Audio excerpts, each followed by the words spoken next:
Hello friends, নিয়ে চলে এসেছি খুব সিম্পল পদ্ধতিতে একটা শুক্তো রান্না। চলো দেখে নেওয়া যায়। প্রথমে কড়াই গরম করে তার মধ্যে দিয়ে দিলাম তেল। এবার তেলটাকে নেবো আবার গরম করে।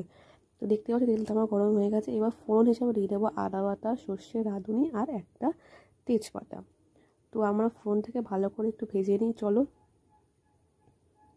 দেখতেই পাচ্ছ আমার ফোড়নটা ভালো করে ভাজা হয়ে গেছে। তো এর মধ্যে দিয়ে দেবো কেটে রাখা পেঁপে আর আলু, আর দিয়ে দিলাম সামান্য পরিমাণে নুন।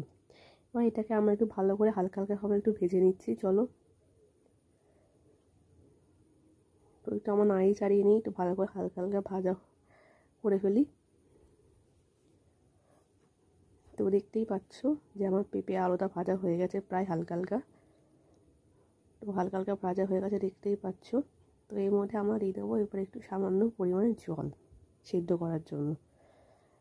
তো দিয়ে দিলাম সামান্য পরিমাণে জল। এবার সামান্য পরিমাণে জলটা দিয়ে আমরা এটাকে একটু ঢাকা দিয়ে দেবো।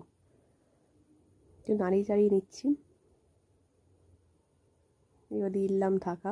এবার ঢাকনা আমরা খুলে নিই। চলো, তো দেখতেই পাচ্ছ ঘন ঘন হয়ে গেছে পেঁপে শুক্তোটা। এবার এর মধ্যে দিয়ে দেবো আমরা একটু সামান্য পরিমাণে চিনি, আর একটু দিয়ে দিলাম নামানোর আগে সামান্য পরিমাণে ঘি।